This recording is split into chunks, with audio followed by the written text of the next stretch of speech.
Hi, my name is Jake. I make Pathfinder 2 videos, or 2 videos, on all sorts of subjects. Today, we are at the beginning of our Archetype series. So today is going to be the first 3 archetypes in the Advanced Player's Guide. That's going to be the Acrobat, Archaeologist, and Archer. After the entire APG is done, over 40 archetypes, we're going to move on to all of the other archetypes, including the recent artifact archetypes that have come out in the Treasure Vault. If you have any archetypes in particular that you're interested in, let me know in the comments so that I can prioritize those. Even if it's not in the APG and it's somewhere else entirely, like the Hallowed Necromancer. I see you. I'll get to that. Just make a comment so I know what to do, because you help me figure out how to make these videos better. Archetypes in general take class feats to use. However, a common variant rule is for GMs to allow an additional archetype feat at every even level, so that it makes it easier to add splashes of color and flavor to your characters, like a beautiful pie. Let us begin. Acrobat dedication at 2nd level, you have to be trained in acrobatics, but then it immediately makes you expert in acrobatics. And then at 7th and 15th level, it automatically goes up to master and then legendary.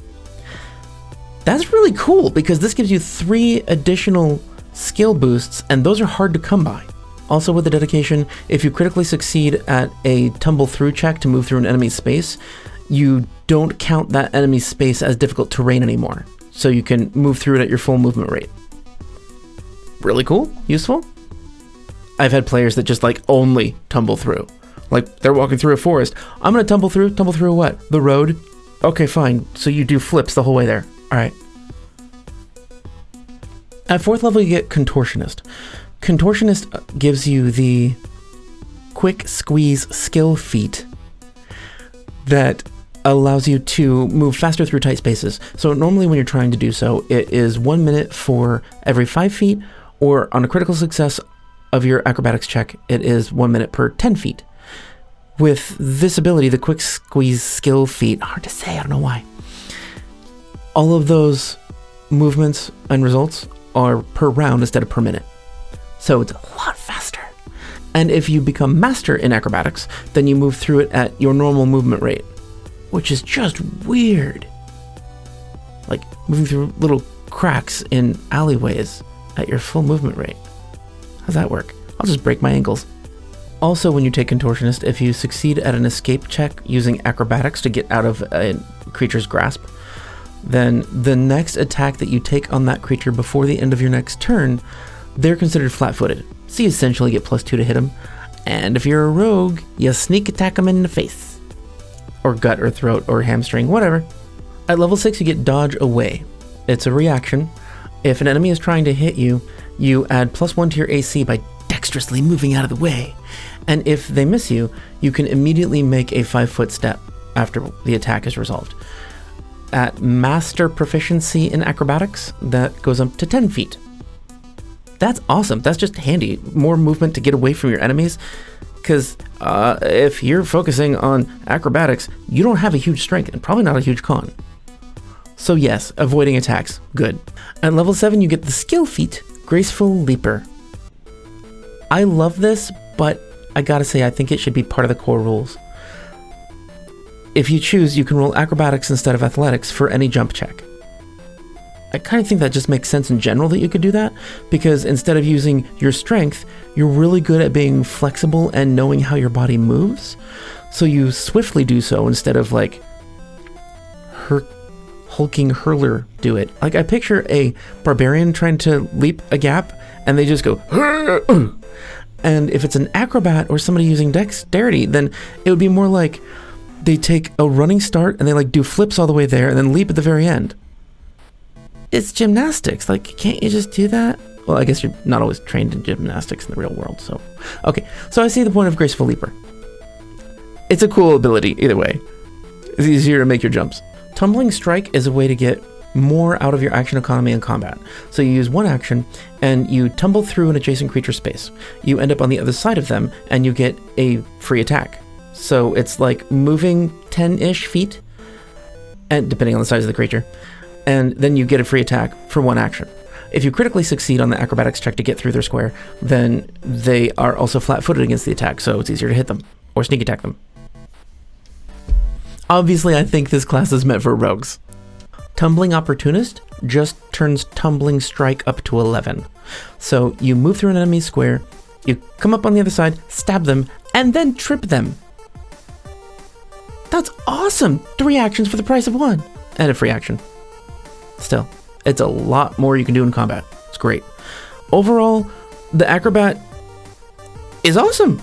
It'd be a lot of fun to roleplay, and they have a lot of in-combat utility. So yeah, A+. Moving on. To Tomb Raider. I mean Lara Croft. I mean Indiana Jones. I mean Archaeologists.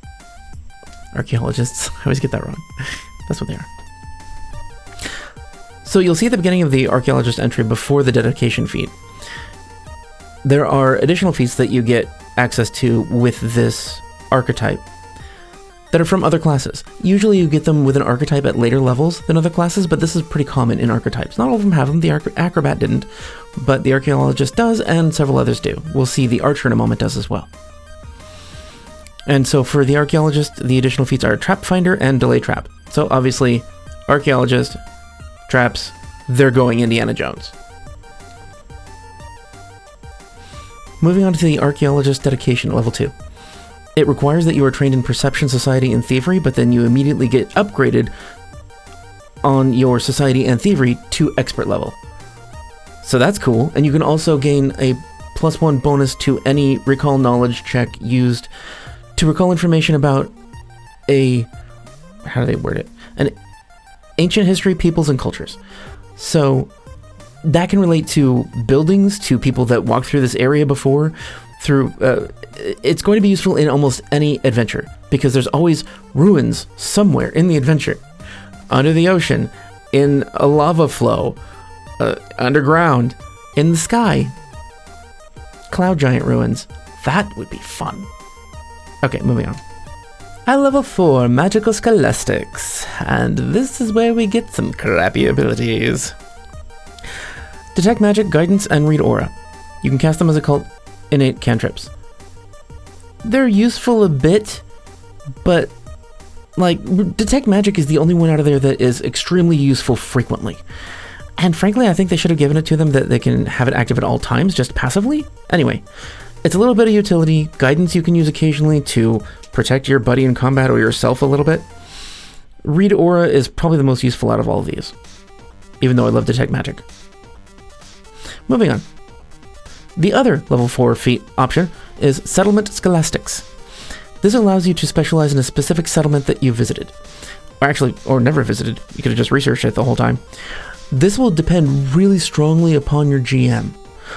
If you're going to be going through one city over and over again, or going to be adventuring around in the area of a city, or even between multiple cities, because you can take this multiple times, then you become trained in the lore skill for that settlement.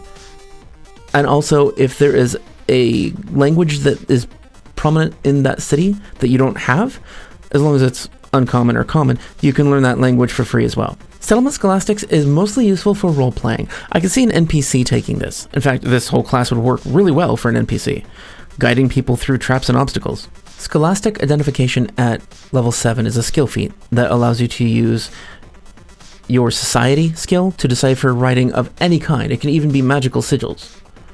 That's what it says, any writing.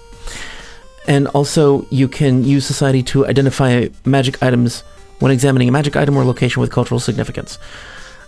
That's just about anywhere you're going to go in an adventure, unless it's like you're going to seek this magical vase that no one's ever heard of. That's really unlikely.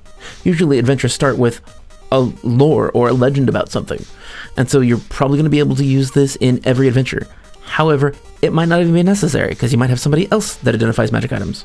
This is a good archetype to use if you would like to play a rogue and you don't have a wizard in the party, because it's useful for finding and protecting magical items, which everybody wants. Except certain barbarians. Archaeologist Luck, I love. It's a feat at level 8. You can use it only once per hour, but if you fail a check against a trap, any kind of check, so thievery, saving throw, if you fail, you can re-roll it.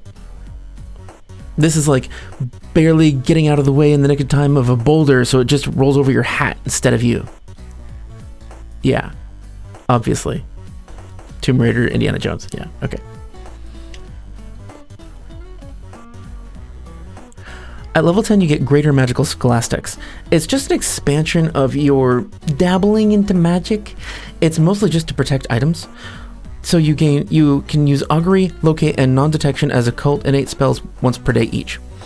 Augury is great for finding out information in general. Locate is useful for finding an object or a person. And Non-Detection, you can only use it on an item. So it's cool for like stealing stuff. This would be great archetype to use for a thief. Because who says that you have to use all these abilities in dungeons or tombs and stuff? Yeah, you can steal from a wizard's tower and then just non-detection. Wizard can't find it. That's cool too. Oh, and these spells are automatically heightened just like a cantrip would be. If you like what you've seen so far, think about hitting the like button.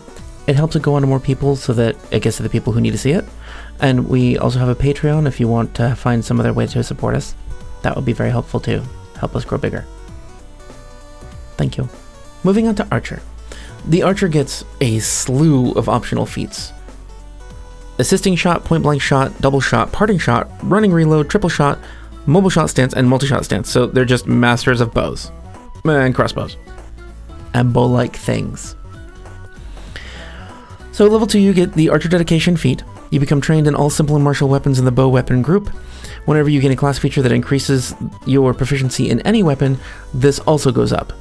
And once you have expert level of training with bows, you gain access to the critical specialization for bows. So you're good at hitting things really hard in really precise ways and killing things fast. Quick Shot, 4th level feat, also known as Rapid Reload or Quick Draw, or one of a million different names in different game systems. Everybody wants to save that action in combat so that you're not at the beginning of combat and you feel like an idiot because, oh, you're being ambushed. All right, I'll pull out my sword. Now I can't reach them. Great. So this just lets you pull your weapon out and fire with one action. It's a good consolidation of activities. Perfect. Advanced bow training. At level 6, this allows you to include advanced bows in your proficiency with your other bows as well, so it advances at the same rate. So there are repeating hand crossbows that are fun. Go ahead, look at the advanced bows. There's only a few of them. Don't choose the die queue. It's not all that interesting. But for theme, for feel, it would be flavor. It's all about flavor. Anyway, so this just gives you more options to different bows. If you feel like reading through them, great. It's not going to do a whole lot of difference, except it's going to add to your character's mystique and roleplay. Crossbow Terror, also at level 6, so you'd only choose Crossbow Terror or Advanced Bow Training, depending on if you want to go with crossbows or bows. The Crossbow Terror feat gives you +2 damage to using all crossbows, plus if a crossbow is a simple weapon, then it upgrades the damage die from like a D8 to a D10, and this includes heavy crossbows because they're simple. So this just adds a bunch of damage if you're using crossbows. Cool. Archer's Aim at 8th level is the last ability of the archetype. It takes 2 actions, and you can use any bow or crossbow with this. You get +2 circumstance bonus to the attack roll, and you ignore the target's concealed condition. Also, if you are trying to fire at somebody who's hidden, the flat check goes from an 11 to a 5. So you just halved the chance of missing somebody who's hidden. It's cool, it's useful, it's boring, but not everything can be flavorful. It's just bonuses, it's good. You could be like an archer assassin. So overall, my thoughts on the archer are, well, it's okay. Like, you get access to all the other archer feats, and in my opinion, that's most of the reason why you take this. Yeah, you get some bonuses for being an archer throughout the archetype, but you also get access to all of the archery-ish feats. And the Archer Dedication has no requirements, so anybody can take this. You could be a wizard and also be an archer if you want to. It's cool, it's flexible, it's just for those who want to play out their Legolas fantasies. Thank you for joining me. If you've liked this video, give it a thumbs up. If you didn't like this video, give it a thumbs down. give me feedback. Let me know what you want me to make next. And remember to put comments in there about what archetypes you want next, if there are any you have in mind. If you want to check out my website, the link is in the description below. If you want to see the Wildfire Druid we have made, that's a conversion of 5e's concept into PF2, great. If you'd rather see the Puppet Witch, which is uniquely PF2, right there, that was weird and fun. I love that build. Okay, I'll see you next time. Thanks.